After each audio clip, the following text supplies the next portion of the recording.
Grabar entonces. Eh, bueno, chiquillos, como les habíamos comentado, ya en clase, ¿cierto? Estamos trabajando todo lo que es el informe social. Y hoy día la actividad consiste digamos, conocer la experiencia, ¿cierto? De colegas que están, digamos, digamos, en el día a día con este instrumento, ¿cierto? Y que lo abordan de diferentes formas, ¿ya? Miren, hoy día nos va a acompañar Evelyn Núñez, ¿ya? Y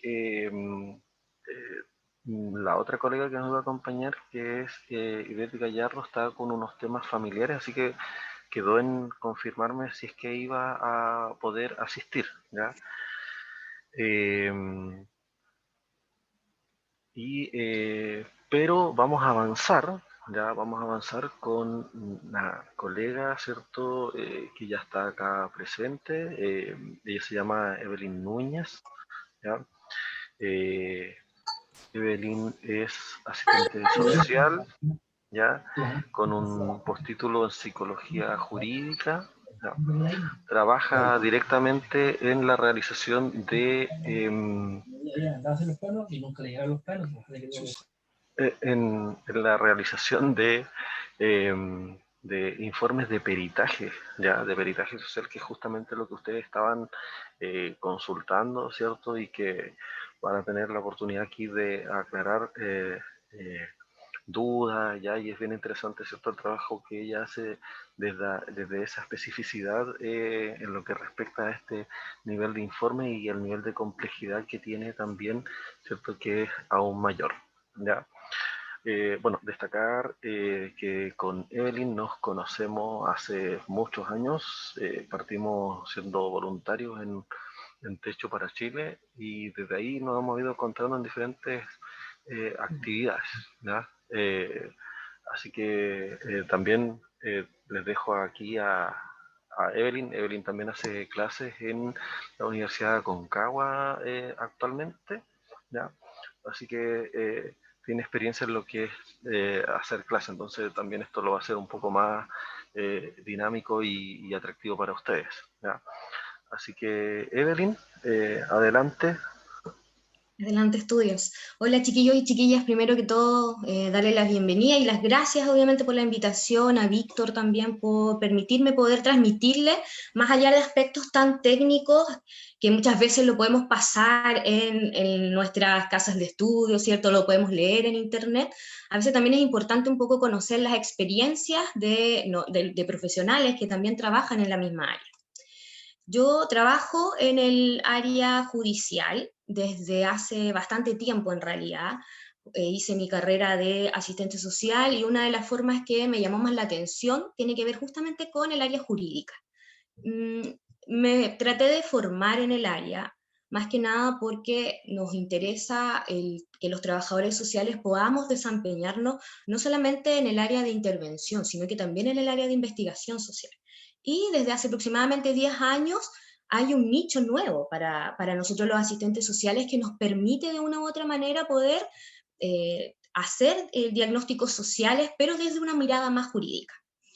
Desde entonces estudiamos postítulo en psicología jurídica a través de un diplomado, y una de las falencias justamente que encontrábamos dentro de todo es que nos pasaron toda la parte técnica, pero finalmente la parte práctica, que es una de las cosas más complejas, lo fuimos aprendiendo solamente con el pasar del tiempo y en la medida en que íbamos realizando peritajes, ¿ya? Voy a contextualizarlos un poco como para entender la figura del perito.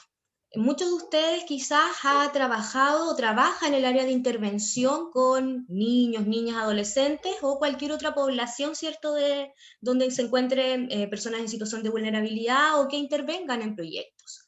En el área judicial, si han podido tener la opción de ver algún tribunal o alguna audiencia, se van a poder dar cuenta que existen tres entes, por decirlo de una manera, que trabajan en el área jurídica.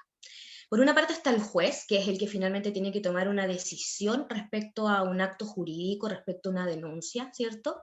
Y están las dos partes, que es la parte demandada y la parte demandante.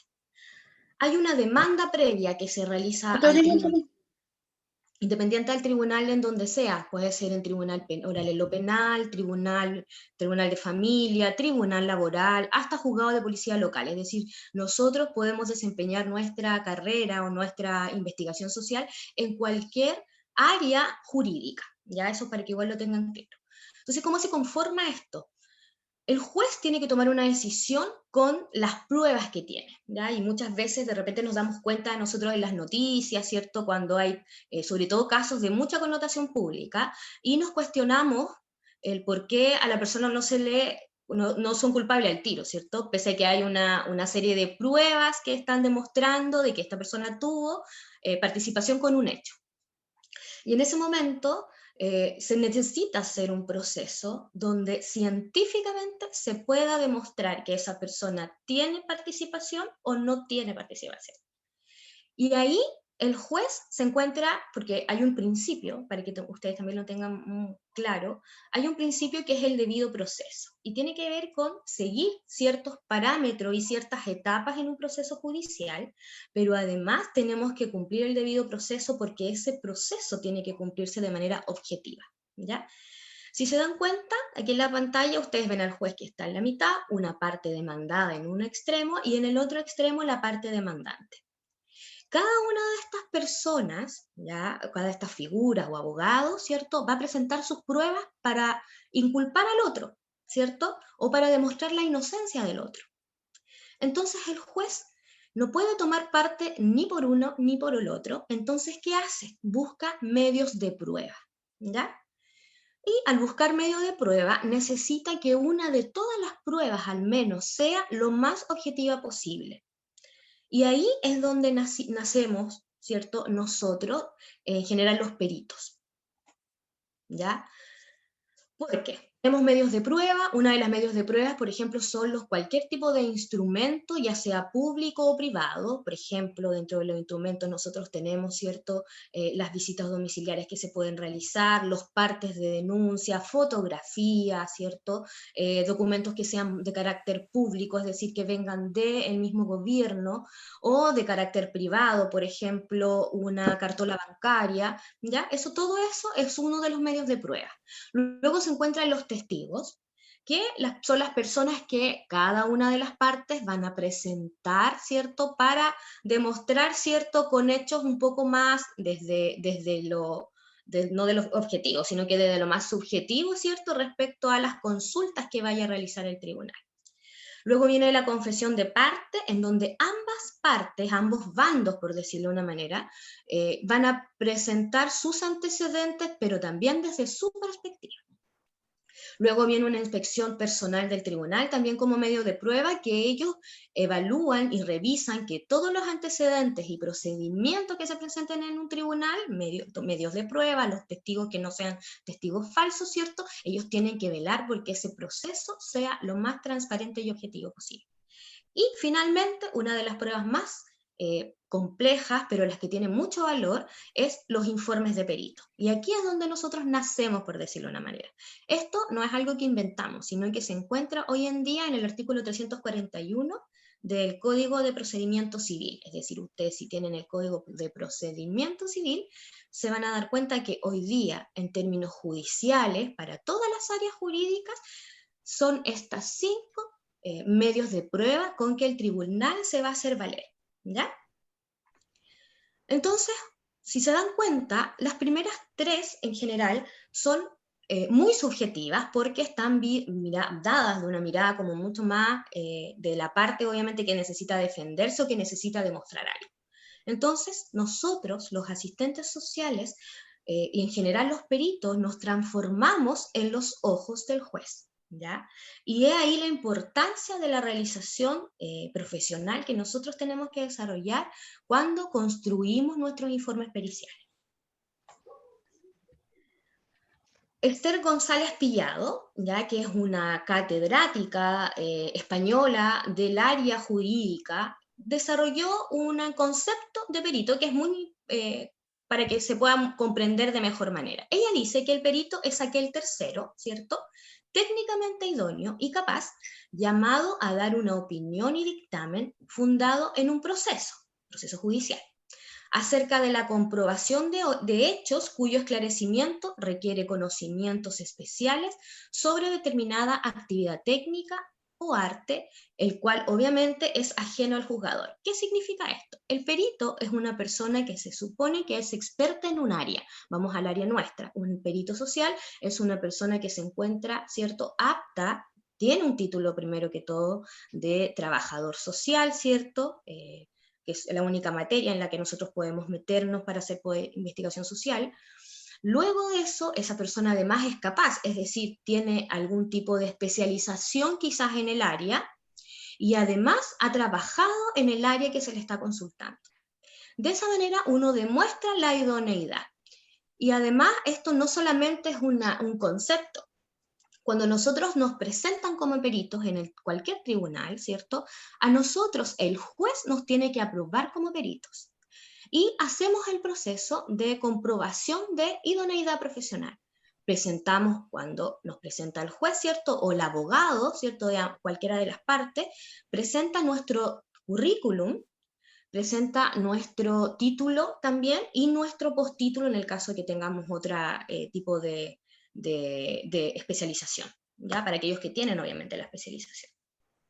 Y luego de eso, el tribunal aprueba o rechaza que se incorpore este perito o cualquier otro perito, ¿cierto? Y si el juez considera que esta persona profesional no se encuentra en condiciones, rechaza al perito, ¿ya? Y puede pasar en una audiencia en que se rechacen a los dos peritos y el mismo tribunal señala cuál va a ser el perito que va a trabajar y que generalmente están inscritos en la Corte de Apelaciones. Y es ahí donde entra una de las principales confusiones que nosotros los asistentes sociales tendemos a realizar. El informe social no es lo mismo que un peritaje social, ¿ya? Y cuando usted que trabaja en cualquier área social va a prestar declaración, ¿cierto? Y hace un informe social y se presenta a una audiencia, ¿cierto? También es sometido a preguntas de ambas partes, ¿cierto? Si usted, el tribunal, le dice que usted no es perito, usted no puede decir que está haciendo un informe pericial, ni tampoco puede decir que usted es perito. ¿Ya? El tribunal tiene que darle a usted la facultad de perito. Si usted igual asiste, ¿cierto? Porque igual se le convocó, usted va como testigo experto, ¿ya? Y eso es muy importante que no se confunda. Muchas veces, y les doy el ejemplo, sucede en el área de familia sobre todo, que nos contratan a nosotros los asistentes sociales para desarrollar informes que los que más realizamos son los informes socioeconómicos, ¿ya? Nos hacen un informe socioeconómico y no nos piden ir a la audiencia. Eso automáticamente es una prueba documental, no es una prueba pericial, salvo que el tribunal diga que sí es una prueba pericial, ¿ya? Y lo incorpore antes que se haga la audiencia como peritaje. Y ahí, una vez que nace nuestro concepto, ¿cierto?, de perito social o de perito propiamente tal, hablamos de ya nuestro instrumento que nosotros tenemos que construir. ¿Cuál es el instrumento? El peritaje social. Y es un tipo particular de diagnóstico social que es requerido en este caso como medio de prueba por parte de algún tribunal, y lo que busca en el fondo de parte nuestra es evaluar condiciones individuales, familiares, laborales, sociales, económicas y socioculturales en el fondo de personas que se encuentran involucradas en el juicio, ya sea en el área como parte demandante o como parte demandada, ¿cierto? Y este peritaje, ¿ya?, tiene que además tener un carácter de objetividad, debe ser preciso y debe utilizar la metodología de la investigación, ¿ya? Es decir, yo tengo que señalar si mi peritaje va a ser de carácter cuantitativo, en el caso, por ejemplo, de un informe socioeconómico, si va a ser solo cualitativo, ¿cierto? O si vamos a utilizar una metodología mixta, es decir, si hacemos un informe socioeconómico, vamos a presentar números, por decirlo de una manera, ¿cierto? Vamos a presentar las pruebas para demostrar esos valores, esas cifras, pero además, si es mixto, vamos a contextualizarlas, cada uno de los montos o cada uno de los valores que se encuentran en nuestro peritaje, ¿ya? A eso en el fondo es lo que queremos llegar con el peritaje. ¿Y por qué? Porque finalmente de ese peritaje va a depender el resultado, ¿cierto?, que necesita el tribunal o que necesita básicamente el juez para tomar una decisión. Si se dan cuenta, hoy en día los peritos son los únicos entes más imparciales que existen. Y de ahí, obviamente, más adelante vamos a ver la parte como más ética, ¿ya? Pero desde ahí nosotros tenemos que empezar a realizar un informe lo más técnico posible, donde tenemos que fijarnos de cada uno de los detalles al momento de presentar. Desde falta de ortografía, la forma en cómo lo vamos a redactar, el argumento teórico, el argumento técnico, porque cada parte, como nosotros chiquillas y chiquillos somos imparciales, somos un tercero ajeno al proceso, ¿cierto? Vamos por algo súper puntual. Ambas partes van a tratar de debatir lo que nosotros estamos señalando, ¿ya? Sobre todo cuando observen en su informe que una de las informaciones o antecedentes que nosotros estamos entregando podría, por decirlo de una manera, perjudicar a alguna de las partes, ¿ya? Y eso después se ve obviamente en un juicio donde nos van a hacer muchas preguntas en el fondo para poder ver la objetividad del proceso, que es lo que más se ve. Vamos al artículo 46, ¿cierto? Del Código de Procedimiento Civil. Mira cómo es que fue. ¿Escucho a alguien? Ya, entonces, el artículo 46 señala que el peritaje, los peritos tienen que presentar un informe escrito, ¿ya? O sea, nosotros somos figura de perito y presentamos un informe escrito. Este informe escrito tenemos que hacerlo llegar al menos con 5 días de anticipación al tribunal. No existe aquí, magistrado, tuve un problema, quedó en pana la micro, me enfermé, no pude llegar.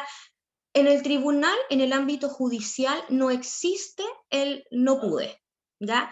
Usted no presenta el informe y su prueba queda desestimada, es decir, su prueba no sirve de nada y todo su esfuerzo no sirve de nada. Y además usted puede tener consecuencias penales, ¿cierto? Porque usted estuvo faltando al proceso que un tribunal le solicitó, ¿cierto? Y que podría, por falta de ese peritaje, dañar a alguna de las partes. Es así de compleja la situación.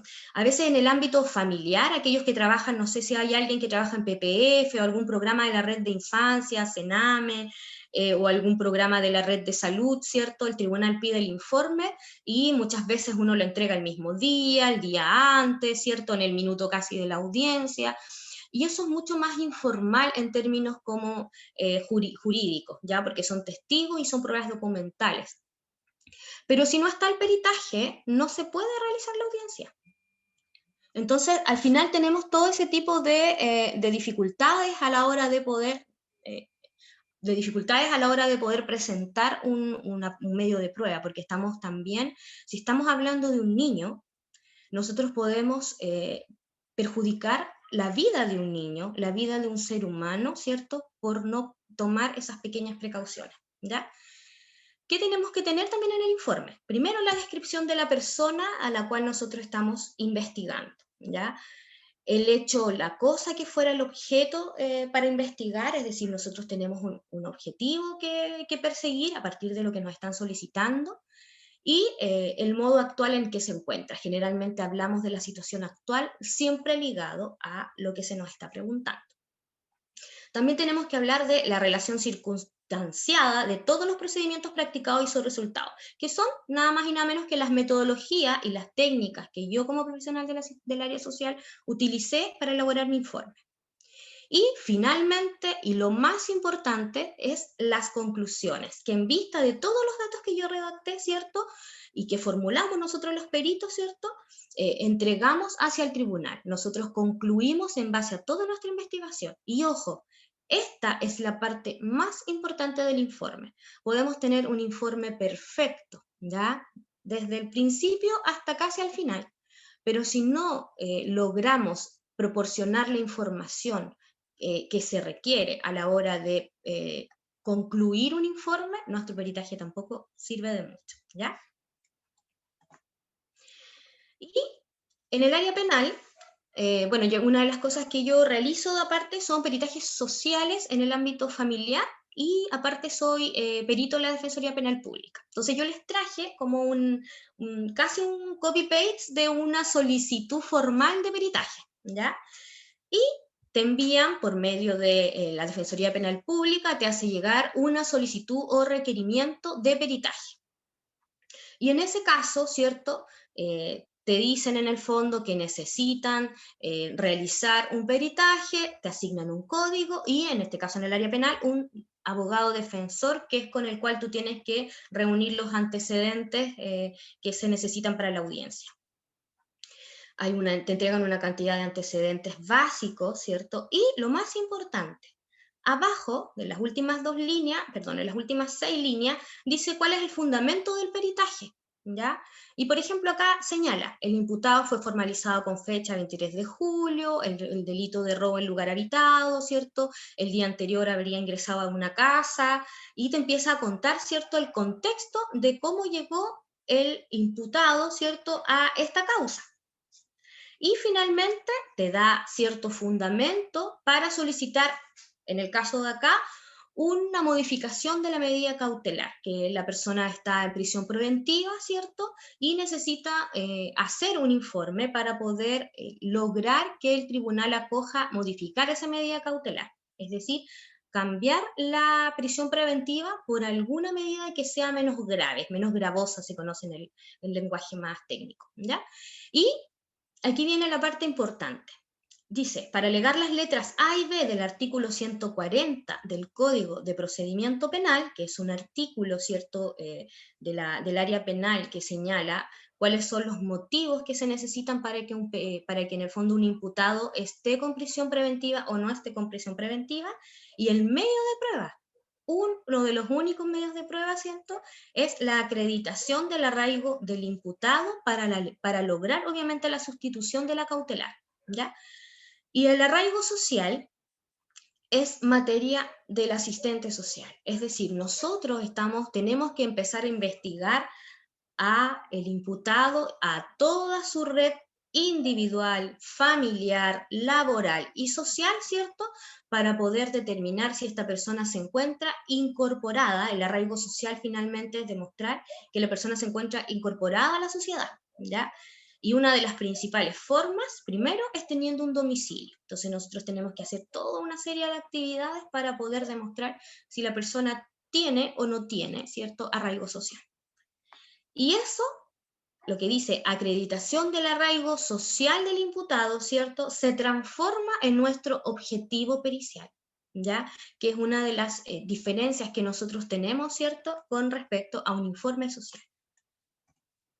Y aquí les copié en la pantalla un poco un objetivo en este caso del área penal, en donde se señala determinar la situación de arraigo social y familiar del imputado, ¿cierto?, con su individualización, a fin de disponer de antecedentes relevantes que sustenten la solicitud de revisión y modificación de medida cautelar de prisión preventiva por una menos gravosa y según las contenidas en el artículo 155 del Código Procesal Penal. Si se dan cuenta, nosotros, aparte de trabajar en el área social, tenemos que conocer artículos, ¿cierto?, dependiendo del área en que nos encontramos. Artículos del Código de Procedimiento Civil, artículos del Código de Procedimiento Penal, artículos de la Ley de Tribunales de Familia. O sea, tenemos que estar constantemente aportando información y actualizándonos respecto a la información que puede existir, ¿ya?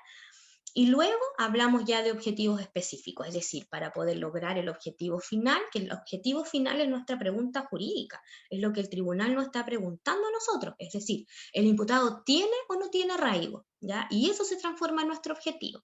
Para lograr nuestro objetivo, de determinar si tiene arraigo, ¿cierto?, nosotros hacemos otros objetivos que son más específicos. Y lo vamos desglosando, ¿ya? Verificamos el domicilio del imputado, sus condiciones de habitabilidad, ¿cierto?, que presenta actualmente. Dice la comuna de Puerto Montt, pero va a depender de la comuna en que se cometió el delito, que tiene que evidenciar cierto arraigo. ¿Ya? La persona tiene que estar viviendo en la comuna, en este caso, en donde está cumpliendo pena. Entonces, si es una persona, por ejemplo, que cometió un delito acá en Puerto Montt, pero la persona tiene domicilio en Santiago, si no tiene cómo demostrar arraigo acá en Puerto Montt con un domicilio, esa persona no puede optar a este beneficio, ¿ya? Luego exploramos vínculo afectivo y relacional con el grupo familiar del imputado, es decir, vemos cómo están las relaciones humanas, que nos sirve también para evidenciar con una teoría, ¿cierto?, que el imputado tiene una red de apoyo. Luego identificamos otras redes de apoyo sociales, familiares, comunitarias, ¿cierto? Para ver, todo eso nos sirve para ver si la persona se encuentra o no vinculada a la sociedad. Si pertenece a una junta de vecinos, a una iglesia, si pertenece a alguna agrupación social, conjunto folclórico, todo eso nos sirve a nosotros para poder evidenciar si es que esta persona cumple o no cumple. Y en el caso de esta persona en particular, indagar antecedentes relevantes de salud, ya que esto fue construido mientras está sucediendo la pandemia. Por lo tanto, esta persona, si tiene antecedentes de salud, obviamente es un indicador a favor de él en este caso, para poder lograr una modificación de la medida cautelar. Porque no sé si ustedes supieron, yo creo que todos acá en la comuna asumimos que hubo un gran brote de COVID al interior de la cárcel. Entonces, obviamente, empezaron a aumentar la cantidad de modificaciones de medidas cautelares, y ella era una persona que tenía enfermedades cardíacas, por lo tanto era una de las poblaciones de mayor riesgo. ¿Ya? Hacemos todo este proceso de investigación para cumplir con este objetivo. Y dentro de eso vamos a realizar las metodologías y técnicas que nosotros utilizamos, que es la tercera parte ya que vendría del informe. Hicimos entrevistas, visitas domiciliarias, en este caso como no se podían hacer visitas domiciliarias, la Defensoría Penal lo tiene prohibido por un tema obviamente de salud. Se tienen que hacer por videollamadas, igual tener prueba documental, igual tener fotografías que evidencien eso, porque esa es una de las diferencias, chiquillos y chiquillas, respecto al informe social. Si tú presentas solo un informe escrito de muchas páginas, pero ese informe escrito no tiene un sustento en términos documentales, es decir, si yo gasto 50.000 pesos, según lo que me dice la señora, y yo no tengo cómo demostrar que gasto efectivamente son 50.000 pesos, esa información no me sirve, solamente me sirve como relato, pero arriesgando a que me pueden desestimar porque no tengo un medio de prueba, ¿ya? Luego de eso hago todo el resto de la evaluación. Veo las condiciones de habitabilidad, para ver eso voy a evaluar, ¿cierto?, mis propias técnicas, creo mis propias metodologías y técnicas para poder cumplir con este objetivo. ¿Ya? Voy a hacer las entrevistas, voy a entrevistar a las personas que más pueda realizar. Muchas veces tenemos que buscar a toda la red extensa familiar, a amigos, muchas veces cuando no hay grupos familiares presentes, familiares directos, vecinos, alguien en el fondo que nos permita que nos pueda entregar un domicilio y nos pueda proporcionar información del imputado, ¿ya? En tiempos de pandemia además fue mucho más complejo porque gran parte de las personas que estaban justo en las celdas de imputados, que están separados de los condenados, ¿cierto? Ahí se gestaba justamente la enfermedad del COVID, entonces no nos permitían tampoco realizar entrevistas con los imputados, lo que era mucho más complicado. Y dentro de la metodología, cuando ustedes la van a presentar, también tienen que analizarlo con un sustento teórico y tienen que presentar que todos los antecedentes que ustedes presentaron, ¿cierto?, van a ser analizados según la teoría, en este caso la teoría de arraigo social. Algunos utilizan teoría de redes, teoría de sistema, ahí cada profesional en realidad utiliza los enfoques teóricos que más considera relevante y con los que más se encuentra preparado, ¿ya? Y luego de eso, pasé un poco la parte de habitacional, de salud, ¿cierto? Que es más que nada descriptivo. Nos vamos directamente a lo que se conoce como conclusión y opinión profesional. En este caso, vamos conectando, ¿cierto?, la situación, hacemos un resumen, ¿cierto?, de la situación personal, familiar, social del imputado, ¿cierto?, y lo conectamos con un sustento teórico, en este caso, teoría del arraigo social o teoría de los vínculos sociales, ¿cierto?, de Travis Hirschi, y Travis Hirschi señala que tienen que cumplirse cuatro situaciones para evidenciar si una persona se encuentra arraigada socialmente o no se encuentra arraigada. Y él señala que mientras más de estos 4 puntos se cumplan en un imputado, hay más posibilidades de poder reinsertarlo en la sociedad. Entonces nuestro informe finalmente es para evidenciar si esta persona cumple o no cumple con esas. Y los 4 puntos que tenemos que evidenciar. Apego hacia las personas. ¿Existe algún vínculo, cierto, familiar? ¿Hay lazos afectivos? ¿Hay apoyo de familiares? ¿Cómo percibe el imputado a otras terceras personas? ¿Logra ver a las personas responsables o a las personas que más le proporcionan apoyo? ¿Las evidencia? ¿Las señala o no las señala? ¿Ya? Compromiso, ¿ya? ¿Cómo se comporta la persona, cierto?, en el proceso que está viviendo. Y en este caso, obviamente, hay colaboración, hay autocrítica. Los casos más complejos en términos de evidenciar compromiso generalmente son en causas de abusos sexuales, ¿ya? La mayoría de los casos, desde la experiencia, cuando hay imputados por abuso sexual, siempre son víctimas, y es un tema que en realidad uno sabe y asume que muchos de ellos no se sienten culpables, entonces ahí ya cumplen con un requisito menos, porque no hay compromiso para términos teóricos, por lo tanto esta persona no está problematizando, no es mi rol hacer que esta persona problematice, ¿ya? Pero sí es un indicador para evidenciar si esta persona tiene capacidad de autocrítica, ha logrado demostrar, ¿cierto?, algún arrepentimiento, y ahí tú vas evidenciando solamente comportamiento social, ¿ya? No juicios de valor, ni nada de lo que signifique, ¿cierto?, emitir juicios, porque eso no corresponde a nuestra materia, al menos, ¿ya?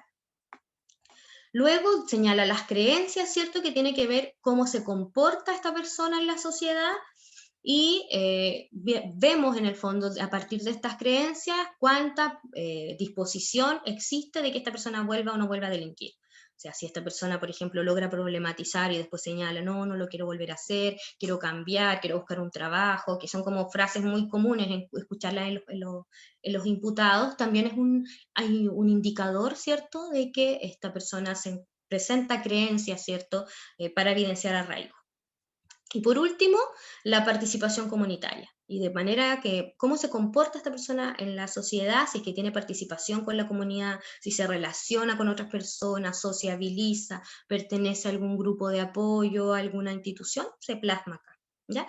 Finalmente, bueno, en este caso se entregaron además antecedentes de salud en la conclusión, para evidenciar, ¿cierto?, la situación de salud de esta persona y de lo riesgoso que era mantenerla en el mismo lugar existiendo un brote COVID, ¿cierto? Y finalmente, de acuerdo al artículo 55 del procedimiento penal, del Código Procesal Penal, se solicita al magistrado, ¿cierto?, acoger, ¿cierto?, lo solicitado, en este caso modificar la medida cautelar, o definitivamente no reúne los requisitos necesarios para poder modificar la medida cautelar, ¿ya?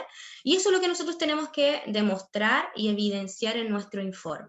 Si se dan cuenta, la parte como más fuerte es conclusión y sugerencia. Ya siempre tenemos que sugerir algo al tribunal. Si concluimos sin sugerir, en el fondo estamos como nuevamente dejando en un jaque al juez, ¿ya? Porque ¿qué va a decidir en el fondo? Nosotros, como yo, a partir de toda mi investigación, magistrado, considero que es necesario que esta persona se le revoque la medida cautelar, se modifique, o en realidad no reúne las condiciones para que se modifique, ¿ya?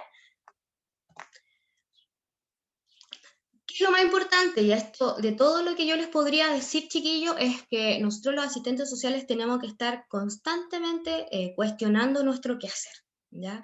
Preguntarnos, cuando soy perito, ¿qué rol yo debo cumplir como perito? ¿Ya? ¿Soy un evaluador neutro o estoy de una u otra manera defendiendo los intereses de mi cliente o de mi evaluado? ¿Ya?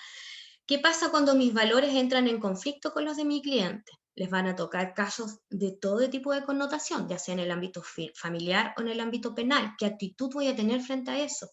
Nos va a tocar muchas veces realizar evaluaciones a lo más complejo, violadores, abusadores sexuales, homicidas, y tenemos que tener una conducta y una actitud, ¿cierto?, lo más objetiva posible. O sea, aunque me esté relatando la situación que él cometió, ¿cierto?, de abuso, violación, maltrato, homicidio, yo, a pesar de que en mi interior, ¿cierto?, me pasan cosas, porque obviamente tengo sentimientos, yo no puedo evidenciarlo en mi lenguaje verbal, ni mucho menos en el no verbal, ¿ya? Y eso también tengo que tenerlo súper claro, porque puede ser tomado en mi contra.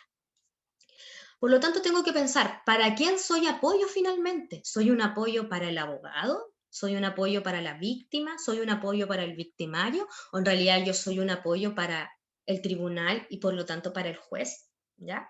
¿Y qué es lo que tengo que hacer yo? ¿Observo o aconsejo? ¿Ya? Esas cosas nosotros las tenemos que tener súper claras. Nosotros cumplimos una labor de evaluación social de manera neutral y objetiva. Dejamos de lado todos nuestros prejuicios, ¿cierto? Porque solamente vamos a enfrentar la pregunta jurídica que se nos está solicitando. No somos un apoyo para nadie más que para el tribunal y para el juez, para que ésta tome una decisión. Y por último, yo no aconsejo, yo solo observo e informo y concluyo en base a un sustento teórico. ¿Ya? Por último, una de las cosas más difíciles, un informe pericial, si no está acompañado de una exposición, salvo que el tribunal te libere, no es un peritaje. El informe pericial, chiquillos, que ustedes van a construir, vale solo el 50% de la prueba. El otro 50% de la prueba se va a evidenciar cuando usted se presente en el tribunal, en el juicio, el día de la audiencia, y exponga este informe a las personas que se encuentran en ese momento. ¿Ya? Va a estar el juez, si está el consejero técnico en familia puede estar presente, está la parte demandante y la parte demandada. Y ese día usted se presenta a la audiencia sin hojas de partida. Usted tiene que saberse de memoria su peritaje. Todo lo que, porque lo hizo usted finalmente. Entonces usted tiene que presentar ese informe. Y estos son como se declaran finalmente los peritos. Y tenemos etapas. Individualizamos, ¿cierto? Nos individualizamos a nosotros, hacemos un juramento o una promesa de que toda la información que vayamos a entregar, ¿cierto? Está ajustada a derecho y cumple con los cánones de objetividad. Hacemos una breve exposición del informe con las conclusiones, ¿cierto? Y posteriormente con las sugerencias y todos aquellos antecedentes que nos llamen la atención. Y luego viene la parte más compleja que tiene que ver con los interrogatorios. A nosotros nos interrogan todos, generalmente. La parte demandada, la parte demandado, el demandante, perdón, y el magistrado. Y tenemos que tener la capacidad de responder con mucha objetividad, ¿cierto?, a las preguntas que se nos están señalando, que son las preguntas del tribunal. Luego de eso viene una segunda parte que es un nuevo interrogatorio, es decir, el tribunal, el juez me preguntó y se da un espacio nuevamente para que me vuelvan a interrogar. En las causas de familia, generalmente a los peritos es donde más nos tienen en el fondo en interrogatorio, sobre todo cuando hay peritajes que son de nivel económico, porque obviamente hay lucas de por medio, ¿cierto? Y hay que tratar de, por una parte, la parte demandante o quien está solicitando pensión de alimentos, ¿cierto? Necesita demostrar que la persona tiene las capacidades económicas y el otro tiene que demostrar que no las tiene. Entonces ahí está el juego cruzado, en donde nosotros con mucha objetividad tenemos que decir si es que esta persona tiene los recursos económicos suficientes o no los tiene, ¿ya? En mi vida profesional, lo máximo que he estado en un interrogatorio han sido 2 horas y media, entre preguntas y contrapreguntas y preguntas del tribunal y los nuevos interrogatorios, ¿ya? Desde la exposición propiamente tal. El tiempo que menos he estado han sido en preguntas 5 o 10 minutos. Y va a depender obviamente de las causas que nos corresponden. Si yo pudiera a ustedes aconsejarlos respecto a la elaboración de peritaje, la verdad es que es un área bastante que se puede explotar hoy en día, en términos económicos también, nos pueden dar temas un harto apoyo económico, por decirlo de una manera, pero siempre teniendo la precaución de que tenemos que ser lo más profesionales posible. ¿Ya? Se pueden obtener dinero a partir de los informes sociales, son muy demandados, ¿ya? Todo el tiempo hay imputados y están necesitando informes, en todas las causas de pensión de alimentos se necesitan peritaje, por lo tanto nuestro peritaje, nuestra labor como investigadores sociales hoy día es rentable en ese sentido, para quien se quiera dedicar obviamente al ámbito pericial. Pero tenemos que estar preparados en términos técnicos y también en términos como de actitudes. Tenemos que tener las habilidades también para poder presentar los informes. Eso sería, no sé si hay preguntas, dudas.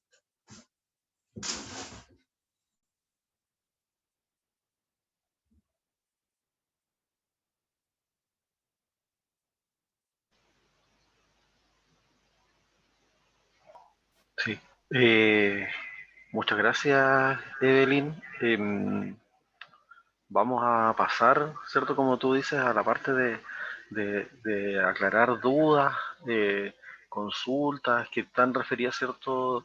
desde el rol del trabajador social en este tipo, ¿cierto?, de ámbito, que es un ámbito, ¿cierto?, que no habíamos explorado dentro de los informes, podríamos decirlo así como una evolución de lo que es el informe social en términos de la especificidad, ¿cierto?, y especialización, ¿ya?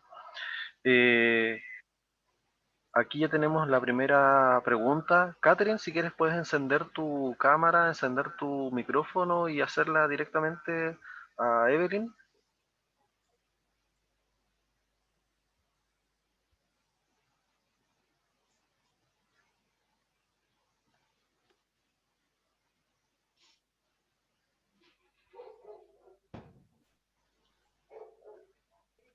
¿Me escucha, profe? ¿Me Te, escuchan? te escuchamos impecable. Ah, ya. Sí, o sea, mi duda es si el informe de peritaje solo lo puedes solicitar el tribunal o lo puede solicitar también otra entidad, así como Senama, Sename, por ejemplo, o Los solamente el peritajes tribunal. son solo tribunales en términos judiciales, son ellos los que solicitan el informe. Quien puede solicitar tu informe previamente es el abogado, pero el abogado igual lo tiene que presentar al tribunal. Ah, ya. Esa era mi duda, gracias. Gracias, De nada. Catherine. Anita, adelante, tu pregunta. Enciende tu micrófono nomás. Hola, mire, yo es más que nada un tema de conflicto de intereses. Por ejemplo, si yo tengo, porque por ejemplo cuando yo estaba haciendo mi práctica en lo que era un hogar, si llegaba algún menor que uno lo conocía directa o indirectamente, se nos solicitaba dar aviso para que no tengamos cruce ni ningún tipo de relación con este caso, por ejemplo, para que lo tome la otra asistente. En este caso, por ejemplo, si yo tuviera que hacer algún informe y el tribunal se da cuenta igual de que hay un cruce, no sé, familiar o de cercanía, pueden desestimar mi informe. De todas maneras, sí, porque en el fondo tú estás siendo como parte de una parte, por decirlo de una manera. El informe, y la idea es que cuando uno pase esas cosas, nos ha pasado en nuestro ejercicio profesional, de repente nos mandan a hacer un informe y nos damos cuenta que conocemos a la persona, o que tenemos algún vínculo con la persona, o que hemos trabajado, intervenido con esta persona, ¿ya? Nosotros por ética no podemos hacer ese informe, ni podemos, en el caso de intervención, no se puede intervenir cuando existen conflictos de interés, ¿ya? En el ámbito pericial es súper rudo, a nosotros nos desestiman, entonces al final estamos como perjudicando a la otra parte finalmente, o a la misma parte, ¿ya? Y ahí tenemos que dar aviso inmediatamente, señalar que hay un vínculo con la persona, que por un tema de ética profesional no nos encontramos en condiciones de poder realizar este otro peritaje, por lo tanto vamos a tener que desistir o desistir en el fondo del proceso de evaluación, pero debiera ser. No, nosotros los asistentes, o por ejemplo, muchas veces nos pasa hacer un peritaje a un familiar que está en una causa de pensión de alimentos, que es como lo más común, y nosotros no podemos hacerle peritaje a esa persona, en el fondo, porque te van a poner en juicio, y una de las cosas de la idoneidad profesional es te preguntan ahí mismo, donde estás tú, el abogado contrario te va a preguntar, ¿usted conoce a esta persona? ¿Usted está vinculado con esta persona? Incluso te preguntan si conoces al abogado. Y si tú conoces al abogado, te va a preguntar cuántos informes tú realizaste con este abogado. Si realizaste muchos informes, te van a cuestionar y te pueden decir así como, no, usted debe haber un vínculo entre el abogado, se pusieron de acuerdo, magistrado, aquí el principio de objetividad no se está señalando y puede ser un motivo de que también se desestime tu peritaje. Ah, ya, muchas gracias. De nada.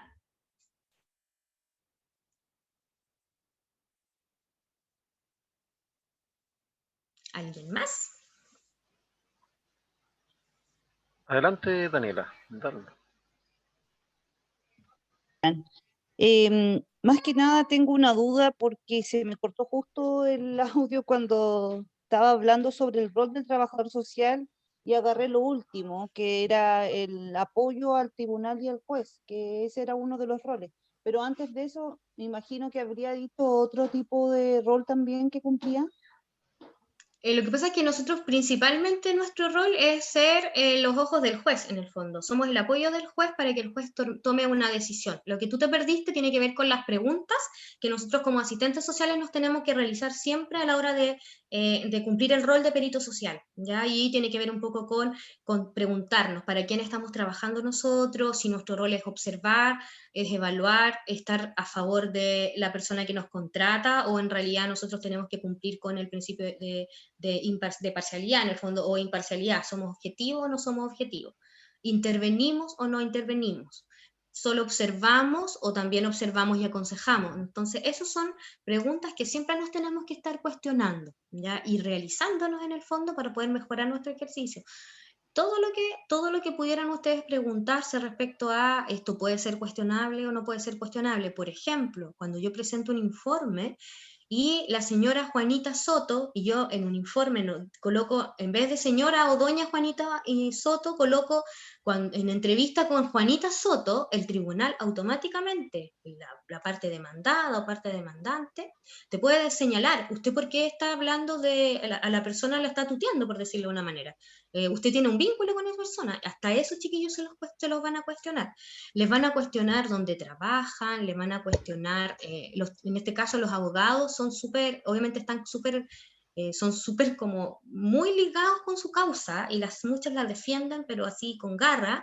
Entonces tratan siempre de desestimar nuestras posturas, de hacernos entrar en contradicciones. En los mismos audiencias a veces son súper crueles a la hora de poder plantear una pregunta, o en realidad mucha situación desde el prejuicio, cuestionan tú dónde estudiaste, dónde trabajaste, y tú no puedes perder los estribos por ningún motivo. O sea, tú todo el tiempo digna, siempre objetiva, tú no se te mueve ni un pelo, ¿cierto? Porque tú tienes que demostrar parcialidad, porque si tú entras en el conflicto con el abogado, te desestiman automáticamente.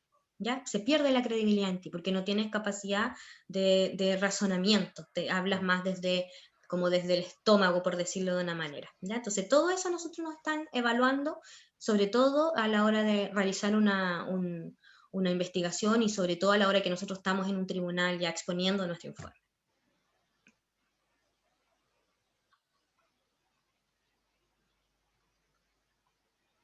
¿Alguien más tiene alguna otra duda? Profe, yo tengo una duda. Adelante. Ya, después yo. Ya, buenas tardes, señora Evelyn. Mi pregunta es sobre el sustento teórico en las conclusiones en las que aparecía ahí. Salía una parte del compromiso y como daba como ejemplo que el imputado podía decir que demostraba algún arrepentimiento, que no lo iba a hacer más y eso, pero se me ocurre como que la mayoría debe decir lo mismo así, para que le rebajen, ¿cierto? O le modifiquen el... Para que acceda al tribunal. Ajá, exacto, eso. Sí, la verdad. ¿Cómo uno puede descartar si está siendo sincero o no? Esa es mi duda. Sí, lo que pasa es que cuando tú estás evaluando el tema del arraigo, en este caso propiamente tal, tú realizas una entrevista semiestructurada, y hay algunas preguntas que son como muy obvias en realidad, pero tú tienes que, la teoría lo dice, por lo tanto tú tienes que sí o sí preguntarla y presentarla. Y no cuestionarla en realidad, porque finalmente quien te va a desestimar o no desestimar va a ser el tribunal, y por medio del abogado que va a tener que presentar los antecedentes y darle el sustento que se necesita o no. Pero sí, o sea, como les decía, en términos de compromiso, a veces están todos arrepentidos, pero también hay personas que me ha tocado que no muestran arrepentimiento. O sea, el común es que sí, sobre todo en causas de menor connotación, por ejemplo, porque para optar a una modificación de medida cautelar, uno de los requisitos, según el artículo 144, es que tiene que ser una pena menor a 5 años de posible cárcel, ¿ya? Por lo tanto, gran parte de ellos son los que cometen como robo, abusos sexuales, como que no hayan como muchas agravantes, por decirlo de una manera, y que en el fondo puedan optar mayores de 65 años, que cometen este tipo de delitos, ¿cierto? Y en este caso puntual, tú tienes que ver si hay compromiso o no, y solo informarlo. La persona presenta compromiso, o sea, está comprometido con el proceso, muestra arrepentimiento, señala que no lo va a volver a hacer. Hasta ahí llega ¿cierto? Hasta ahí llega mi trabajo, por decirlo de una manera. Yo solo presento los antecedentes, porque mi trabajo no es cuestionar, quien cuestiona va a ser el juez. Y él va a decir, en base a todos los otros sustentos, o el fiscal, si esta persona siempre dice lo mismo, no, en realidad son ellos los que tienen que defender la causa. Nosotros como asistentes sociales solo presentamos esos antecedentes. ¿Presencia o no presenta? ¿Hay un grupo familiar cercano o no hay grupo familiar cercano? ¿Tiene vivienda o no tiene vivienda? ¿Hay arrepentimiento o no hay arrepentimiento? En el fondo, eso es lo que nosotros tenemos que informar, ¿ya? Cuando ya entramos como a decir, se cuestiona a la persona que dice que está arrepentido pero no está, o sea, en el fondo eso jamás podríamos realizarlo nosotros. Si se dan cuenta, incluso en el informe, nosotros nunca señalamos y damos por hecho de que la situación, él presenta arraigo. Nunca tenemos que decir, esta persona presenta arraigo social. No tenemos que darlo por sentado.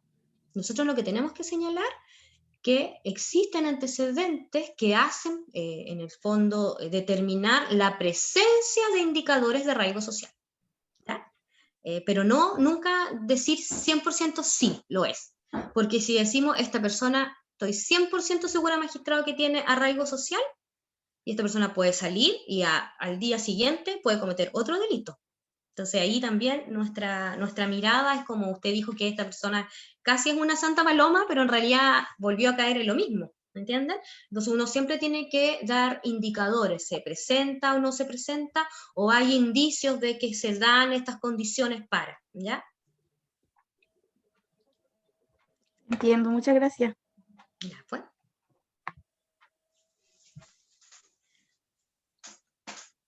¿Alguien Hola, más? buenas.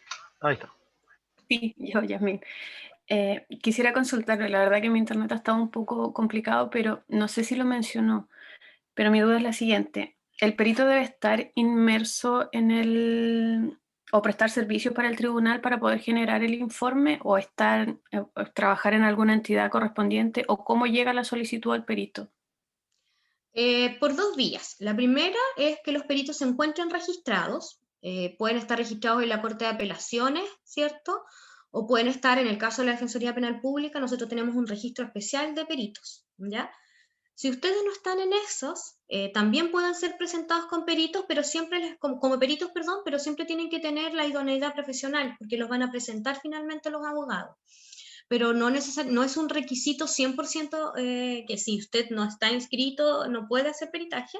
Usted sí lo puede hacer, ¿cierto? Pero es el tribunal el que finalmente va a decir usted está capacitado para hacer el peritaje o no está capacitado. Pero generalmente los abogados buscan un perito, obviamente, a cualquier persona que pudiera en el fondo proporcionarle la prueba, y lo presentan como perito. Y ahí te piden el informe, te piden, como les digo, el currículum, los títulos, ¿cierto? Y ahí van viendo, el magistrado te lee tu currículum y ve si tú estás capacitado o no estás capacitado. Pero sí se puede. Perfecto. Gracias. ¿Alguien más? ¿O Mabel? Mabel, ¿cuál es tu consulta ahí directa?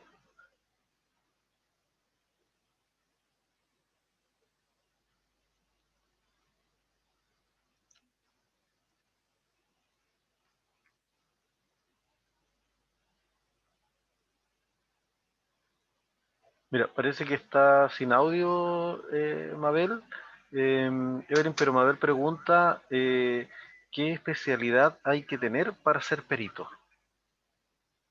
Especializarse en el área jurídica, básicamente, jurídica social, psicología jurídica, diplomado en peritaje, diplomado, no sé, si por ejemplo ustedes van a ser peritos del área de infancia, alguna capacitación, ¿cierto? En el área, obviamente, que ustedes van a desarrollar. ¿Ya? Por ejemplo, hay muchas personas que de repente realizan muchos cursos de especialización, otros que realizan postítulo, algunos que realizan hasta magíster. Entonces la idea es que siempre esté ligado al ámbito que tú vas a desempeñar, ¿ya? En el caso, por ejemplo, yo estudié psicología, procedimientos de familia y derechos de la infancia. Y a partir de eso, en el fondo, ya te da, y lo hice básicamente por un sustento en realidad, darle más sustento a la carrera, por decirlo de una manera, para que te puedan cuestionar menos, en el fondo. Pero siempre tiene que ser algo ligado al ámbito que te están solicitando. O sea, pues, por ejemplo, un asistente social que tiene además alguna capacitación en el área económica, por darles un ejemplo, podría también apoyar en los informes socioeconómicos que se solicitan en el tribunal. Siempre va a estar ligado al área que tú necesitas desarrollar, ¿ya? Familia, infancia, adolescencia abarca todo, ¿ya? Cuando hablas de familia abarca penal, cuando hablas de familia abarca familiar, el tribunal familiar, incluso hasta laboral, porque tienes que evaluar igual las condiciones de la persona independiente donde esté el tribunal solicitando el peritaje.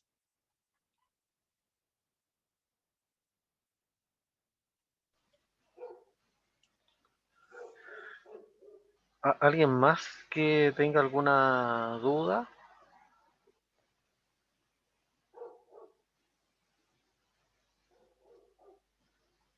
Al parecer no, quedó bien claro, parece. ¿Ya? Sí, yo miren, más que nada fortalecer el tema, digamos, de lo que hemos estado viendo en el módulo también, ¿ya? Y que lo hemos visto, digamos, en el transcurso de la carrera, que tiene que ver con, ¿cierto?, con estas relaciones teóricas, ¿cierto?, en el momento de confeccionar como el diagnóstico social. Efectivamente aquí la colega, ¿cierto?, no ha hablado como de un proceso ¿cierto? Metodológico, así como lineal, sino que concentrada, ¿cierto?, en lo que es la etapa del diagnóstico e investigación y haciendo sus distinciones y profundizaciones en ese ámbito. ¿Ya? Es importante ahí destacar, digamos, lo que tiene que ver justamente con lo que a veces solicitamos, ¿ya? Desde los docentes, argumentar, ¿ya? Fundamentar, ¿sí? Son conceptos que finalmente te ayudan, ¿cierto?, después a defender, ¿ya? Como lo hemos visto en otras ocasiones, en donde ustedes tienen que, ¿cierto?, exponer acerca de un trabajo, finalmente son ustedes como profesional quienes están exponiéndose, ¿ya?, y exponiendo su profesionalismo ante otros profesionales. ¿Ya? Como decía aquí, ¿cierto?, la colega Evelyn, tú te enfrentas no ante asistentes sociales, que es lo que estás realizando en el periodo académico, sino que te enfrentas a profesionales que son específicos de su área, ¿ya? O sea, Evelyn está inmersa, ¿cierto?, en un mundo donde, si se dieron cuenta, hay todo un diálogo, ¿cierto?, y un tecnicismo que tiene que ver con el ámbito jurídico, ¿ya? Y hay una especificidad ahí a reconocer, a poderte, ¿cierto?, comunicar, ¿ya?, en términos técnicos y en términos de lenguaje, de códigos, ¿ya?, principalmente con abogados. ¿Ya? O sea, el magistrado, nunca te vas a encontrar un magistrado asistente social, ¿ya? ¿Cierto? Son abogados, entonces su orientación va a estar hacia ese enfoque. Entonces no son ellos quienes se tienen que ajustar, sino que profesionalmente somos nosotros, ¿ya?, quienes nos tenemos que ajustar y recibir, ¿cierto?, todos estos conocimientos que decía Evelyn, buscarlos, reconocerlos y para poder, ¿cierto?, enfrentar esa realidad y quizá, como decía, en qué postura, ¿cierto?, con qué intencionalidad te vas a parar frente a cada uno de los casos, ¿ya? También reconocer que nombró varias veces, ¿cierto?, dos conceptos bien importantes.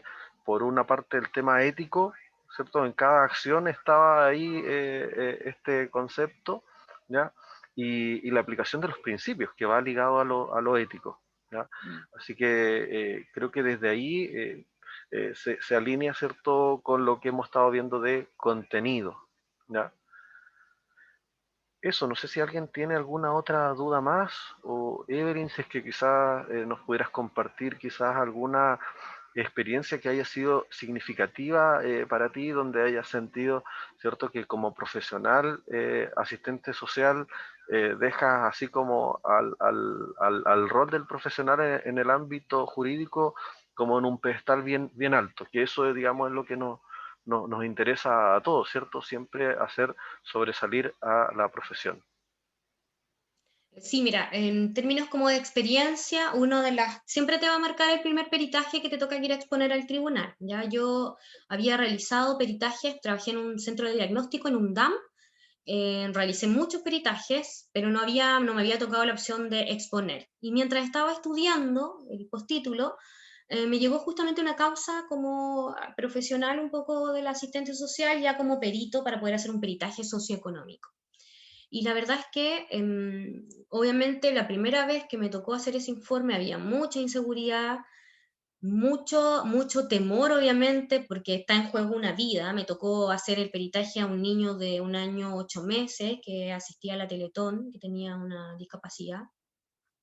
Y estábamos demandando al padre, que por todos los medios trataba de no pagar pensión de alimentos. Y la mamá solicitó los servicios de peritaje con la abogada, hicieron la idoneidad profesional, fue aceptada debido a, no porque no tenía especialización, sino que porque había tenido experiencia en infancia.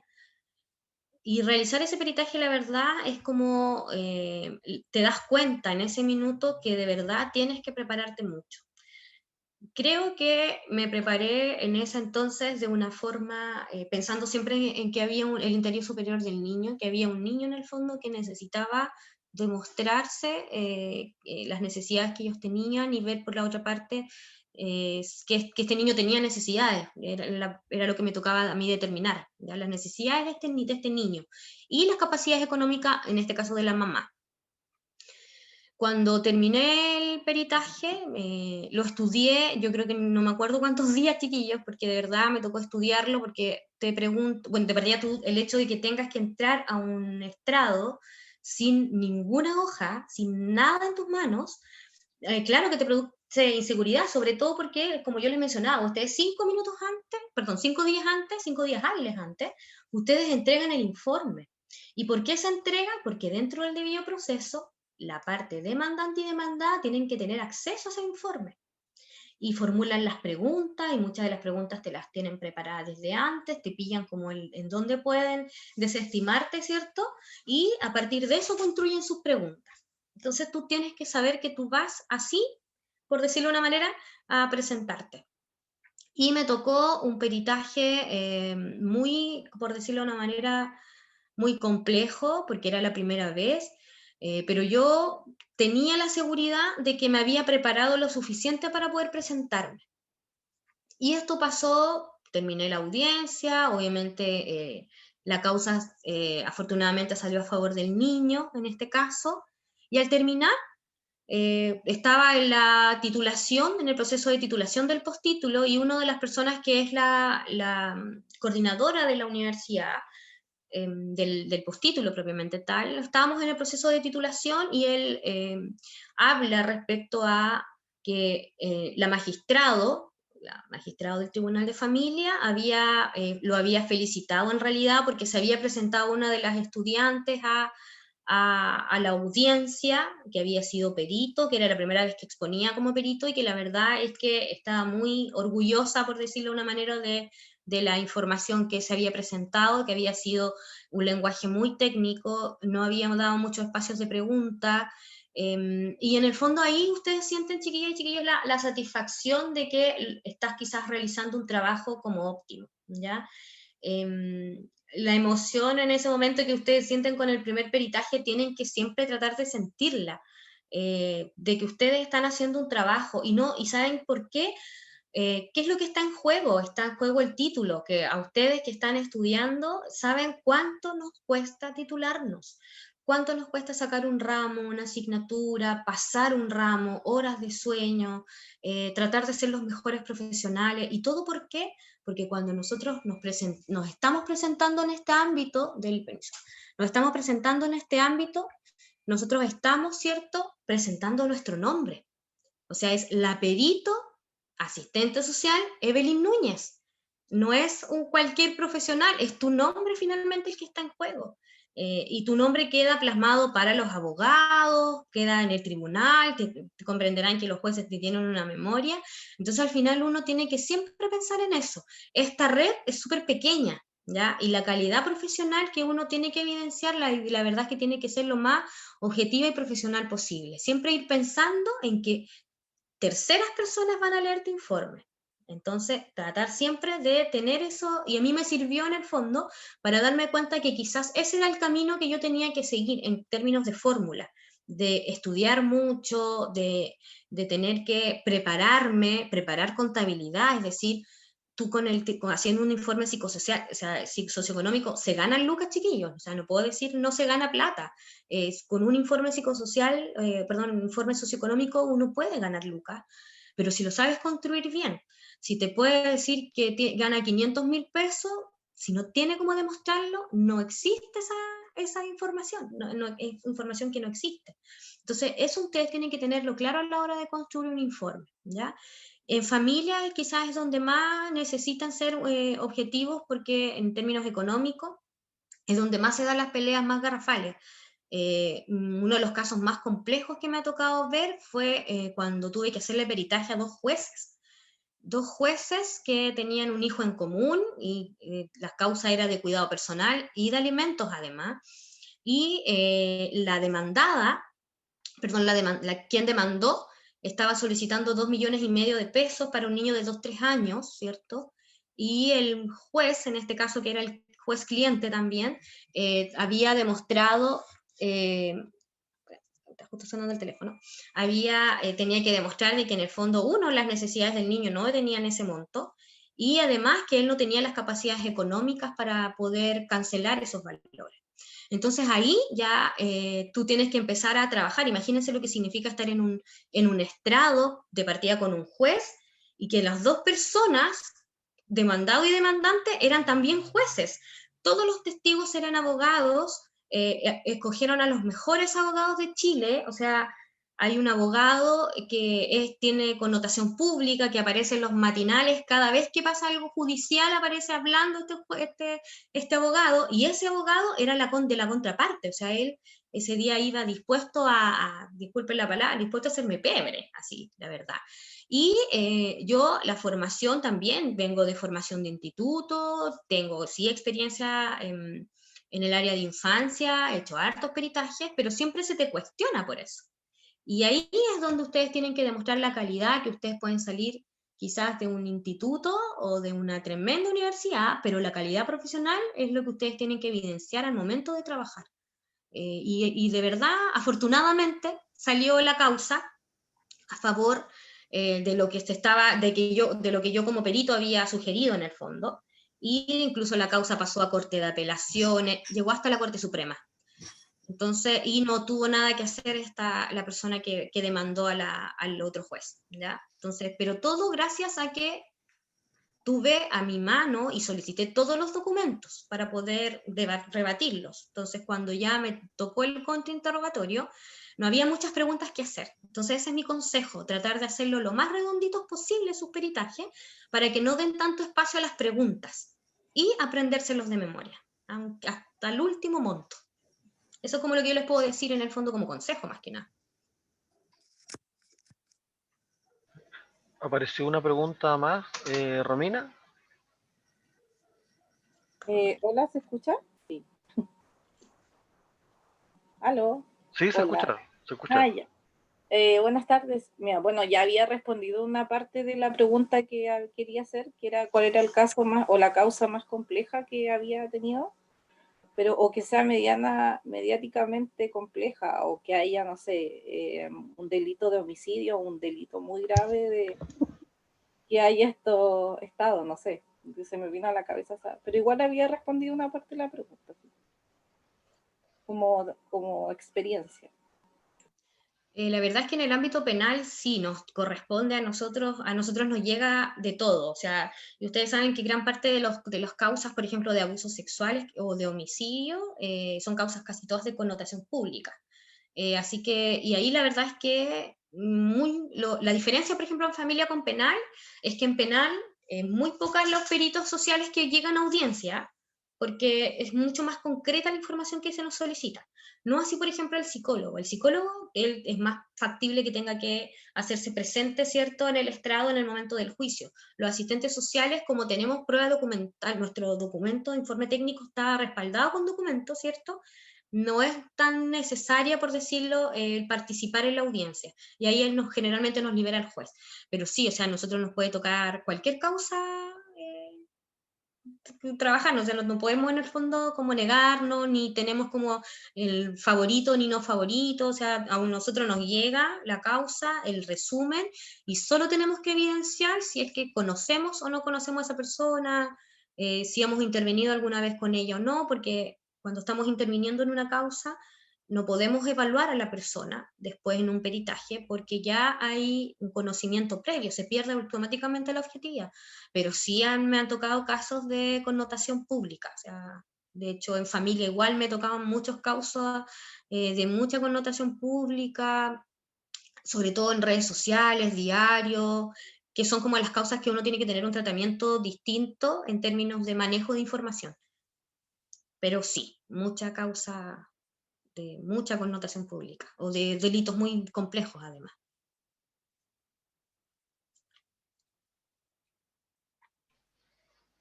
Eso, creo que no hay más preguntas.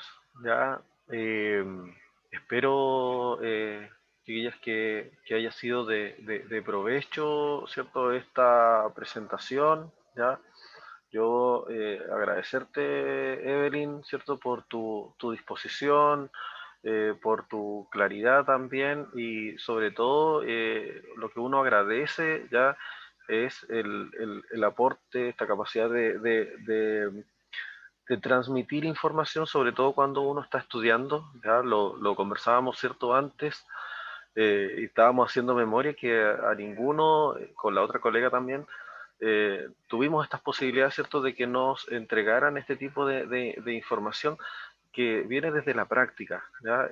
Uno también muchas veces como docente entrega ejemplos o trata ciertos elementos un poco más reales, pero finalmente es el docente quien lo explica. Entonces, cuando uno tiene una persona que trabaja, que está en el área, ya es como que se tiene una llegada distinta. Entonces, agradecer esa disposición, Evelyn, ya, y también nuestro esfuerzo a través de esta actividad, digamos, destacar a los colegas que están haciendo, ¿cierto?, un buen trabajo en todo lo que es el trabajo social, ¿ya? Siempre cuestionamos que tenemos pocos colegas que destaquen, y yo, ¿cierto?, bueno, lo hemos conversado, tú eres una persona que destaca en el ámbito del peritaje social, ¿ya? Y sobre todo desde la vocación, también lo hemos compartido, tú vienes trabajando desde antes del título, ¿cierto?, en todo lo que es el trabajo comunitario, el trabajo en Derecho para Chile, ¿cierto?, en Todo Amar y Servir, en una infinidad de programas que apuntan, ¿cierto?, a lo que es el centro de nuestra profesión, que es el trabajo con las personas, ¿ya? El establecer una dignidad, un bienestar para ella, y tú también lo dejaste bastante claro eso. Así que agradecido, Evelyn, por compartir esto con las estudiantes, ¿cierto?, de AYEP, y que uno espera que el día de mañana, ¿cierto?, los estudiantes sean los profesionales mejores de los que nosotros hemos sido, ¿cierto? Porque es lo que se requiere para levantar la profesión, ¿ya?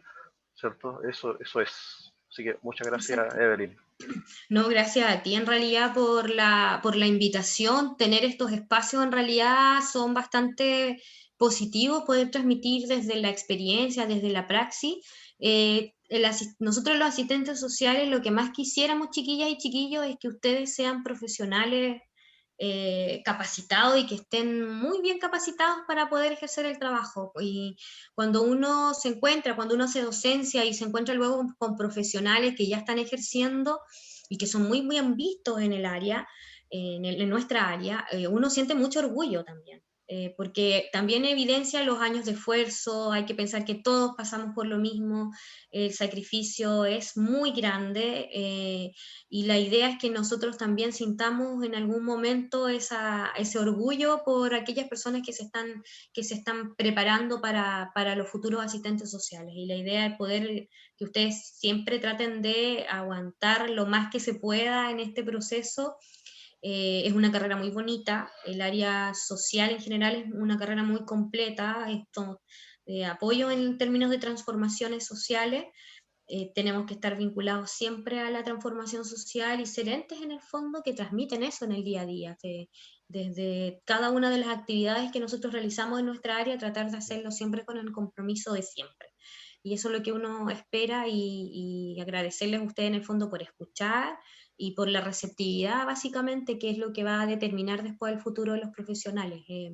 Nuestra carrera, si bien tenemos muchas críticas, como profesionales también vamos a ser sometidos a muchas críticas, pero tenemos que tener la capacidad de poder trabajar justamente esas críticas, tomarlas como parte de los procesos de aprendizaje, y no tanto como alguien que me está criticando porque estoy haciendo algo mal.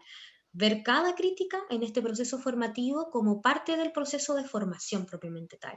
Y pensarlo no a modo personal, sino que pensarlo en que cada una de las sugerencias que uno realiza, de las notas que recibe, van ayudándote a mejorar como profesional, tu calidad profesional. Entonces la idea es como ir cambiando un poco el foco.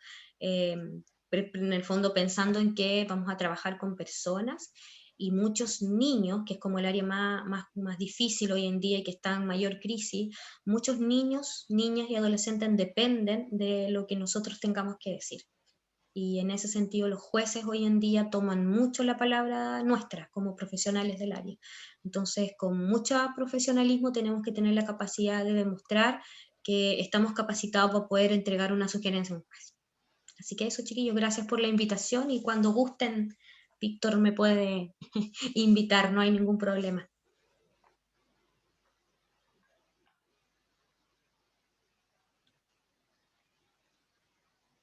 Muchas gracias, Evelyn. Voy a detener la grabación ya.